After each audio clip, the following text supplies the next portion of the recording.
Assalamu alaikum students. I am Miss Aisha Abid from Army Public School and College, Hanewal.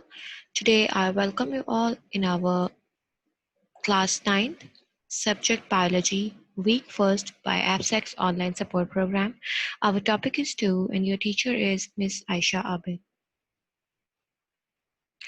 Our topic today is characteristics of enzymes objective. At the end of this lesson, you will be able to understand the characteristics of enzymes. First of all, we have to know what the term enzyme, how it is discovered, and who is the person behind the discovery. The person is German physiologist Wilhelm Koene. He first used this term in 1878. So, as we already know, from our previous lesson, that enzymes are the proteins, which are made up of proteins, and they speed up the chemical reaction. So, let's know about structure of enzyme, that how the enzymes look. Enzymes are basically globular proteins, and like proteins, they are made up of long linear chains of amino acids. Those linear chains, they fold upon each other and produce a 3D molecule like that. For example, you see this linear chain is made by small amino acids which are linked together by a peptide bond. When this chain is curled and folded upon itself, it will make a globular structure. And finally, that globular structure will look like this. And we call it a globular protein or simply an enzyme. As we know that almost all the enzymes are proteins, and the reason behind this that they are made up of amino acids. For example, you can see here there are small amino acids which are placed separately in a medium. When we want to make proteins from those amino acids, we will join these small amino acids with each other so that we can make a long linear chain of amino acid. As you can see that these beads of amino acid, they are joined together in the form of long chain. This is the simple protein structure. While if we fold that linear protein chain upon itself, it will make a folded protein called a globular protein. That's how an enzyme is made up of, and how amino acids are making up the structure of enzymes by just making bonds with itself and arranging itself to make a folded protein structure. Next comes the reaction rate. What is the reaction rate? As we all know that enzymes, they speed up the chemical reaction. Most enzymatic reactions rate is million times faster than those reactions in which enzymes are not used. What does that mean? It means that all those reactions which are running in the absence of enzymes are much slower, and the extent of their slower speed is millions of times. If we can take it as example, as we carry out two same reactions in a medium. One reaction we provide enzyme, and other we are not providing any enzyme. So we will observe that the reaction in which enzymes are not involved will be much slower than the reaction in which enzymes are involved. Enzymes are not consumed by reactions, which means that they are reusable and can be used again and again. For example, one enzyme is used to convert to break down of lipids into uh, its main components. So after the lipid is breaking down, the enzyme is already still there. Another lipid molecule is has to come there, and it can be broken down. It means that enzyme is not reused, is not consumed by the reaction. It is reusable.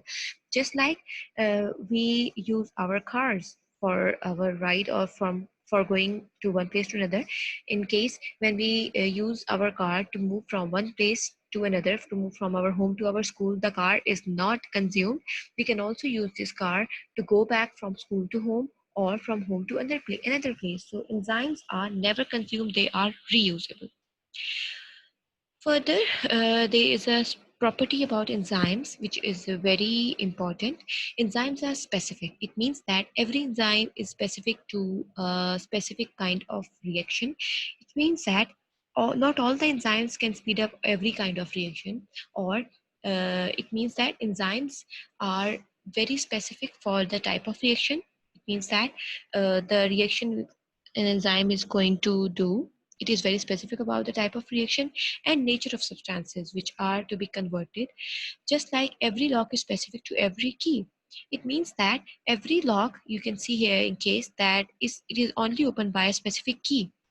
It is not open by every key which we insert into it. So enzymes are much like those lock and key type because every enzyme is very specific about its substrate. Like lipase is an enzyme, it is only breaking down lipids into its components. Amylase is an enzyme which is breaking down starch into its component. Protease is an enzyme which is specific for only proteins. It is breaking down protein molecules into smaller amino acids. So how is that specificity is explained? Because reactions always is not taking place in any region of the globular protein structure or globular enzyme. It is specific to a specific region which is called active site. Which is a active site, what is exactly an active site? Only small portion of molecule is involved in catalysis. This catalytic region is known as active site. You can see here, this is the globular structure enzyme of enzyme. This V shape is called the active site. The substrate will come here and bind to this active site and reaction will take place. Further, enzyme, as we already studied, the enzymes are very specific and it recognizes the specific type of substrate and then carries out the reaction.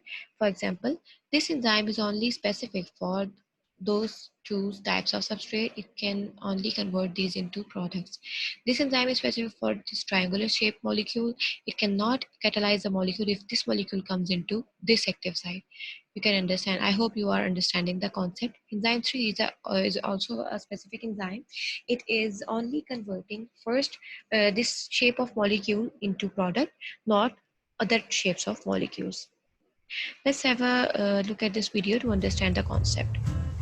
Enzymes are really important proteins that speed up the rates of reaction, such as in photosynthesis, respiration, and protein synthesis. Enzymes are known as biological catalysts because they lower the activation energy of the reaction, hence speeding it up. They are unchanged at the end of the reaction and can be reused. Enzymes can work in different ways. Some enzymes help to break down large molecules into smaller ones, others build up large molecules from small ones, and some enzymes help change one molecule into another.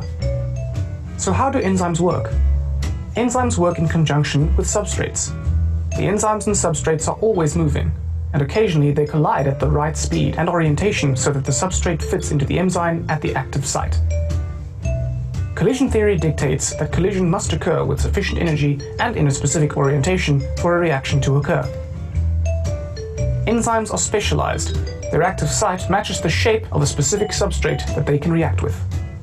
The enzymes and the substrates fit together using a lock and key mechanism. Once the substrate is in the active site, the reaction takes place. The required product is produced, and the enzyme releases itself and carries on moving around. In this example, the enzyme is breaking down the substrate into two smaller products. It could be protease, which breaks down proteins into amino acids, or carbohydrase, which breaks down carbohydrates into glucose, or lipase, which breaks down fats into fatty acids and glycerols. So this was a quick review for the active site and the reaction of enzymes being very specific. Now we will learn about the regulation of enzyme activity. Enzyme activity is regulated by activators and inhibitors. Activators are those species which activate the enzyme activity, while inhibitors, they are stopping up the reaction or stopping the conversion of substrate into the product. Cells, they can enhance or diminish enzyme activity according to their needs in our body, basically. Now we will learn about cofactors. What are cofactors? Cofactors, they are non-protein molecules or ions. As we have already learned that enzymes are protein molecules which are made up of amino acids. So there are certain species which are required by enzymes to carry out its activities. Cofactors, there are of two types: inorganic cofactors, which are metal ions, and organic cofactors, which are flavin and heme. You can remember that inorganic, there's I here, so inorganic cofactors include ions only. Organic cofactors, they include flavin and heme. There are two types of organic cofactors. The organic cofactors, they may be prosthetic groups or they may be coenzymes. Now, what are prosthetic groups? If organic cofactors, they are tightly bound to the enzyme, they are called as prosthetic groups. You have to learn it very well because these are very important terms in your textbook also. So, what are coenzymes? Coenzyme, if the organic cofactors, as we know that organic cofactors has two types. So, organic cofactor are, if they are loosely attached to the enzyme, they are known as coenzymes and transport chemical group from one enzyme to another. These coenzymes, their main function is to transport chemical groups. Some important vitamins and riboflavin, thiamine, folic acid, they are known as coenzymes. So you can see here, they are loosely attached, they can be detached from the enzyme, while cofactors, they are tightly attached and do not detach easily from the enzyme. So as a summary, we learned that cofactor, there are two main types. They are they are metal ions, basically inorganic or non-protein part. Inorganic and organic, there are two types of cofactors. Inorganic cofactors are generally metal ions, while organic cofactors, they are vitamins or other things. Organic cofactors are further divided into two groups, prosthetic groups and coenzyme. Prosthetic groups, if the coenzyme or organic cofactor, sorry, they are strongly attached to the enzyme, they are known as prosthetic group. While if the organic cofactor is loosely attached to the enzyme, this is known as coenzymes. Let's have a recap of this video so we can understand the concept of The cofactors. enzyme can break down a lot of lactose, the substrate. The lactase doesn't get used up in the reaction. It's still there. We call enzymes a catalyst because they can be used over and over and over and over in the reaction. By the way, your digestive system uses all kinds of enzymes. You have lipase, and that breaks down lipids, which are fats. You have amylase, which breaks down starch. You have protease, which breaks down proteins. So, as you can see, the digestive system is very involved with enzymes. Another thing to point out is that enzymes don't always work alone. Sometimes they get some help. Some often underappreciated but essential little helpers are called cofactors and coenzymes. They may bind to the substrate or to the active site.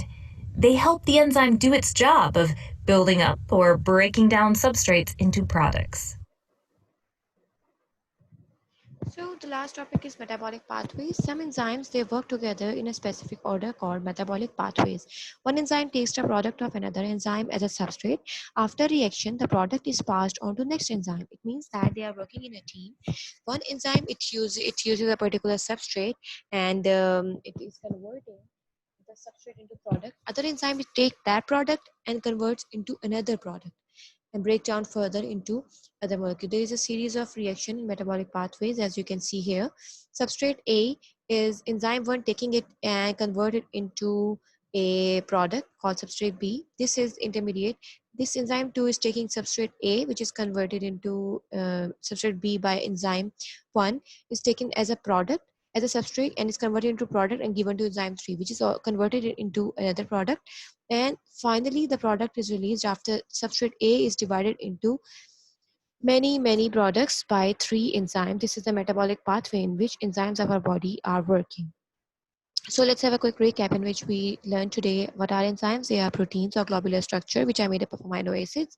The structure is they are globular proteins and which is formed by the folding up of linear chains of proteins or amino acids. Enzymes are very specific. Every enzyme is specific about its activity. For example, lipase, which are only specific for lipids. Protease, specific for only breakdown of proteins. Active site is a specific region which is on which the catalytic activity of enzyme takes place on a globular structure. Cofactors and coenzymes, they are the helper molecules which are helping the enzymes to carry out the chemical reactions. Cofactors, they are of further divided into two types, organic cofactors and inorganic cofactors.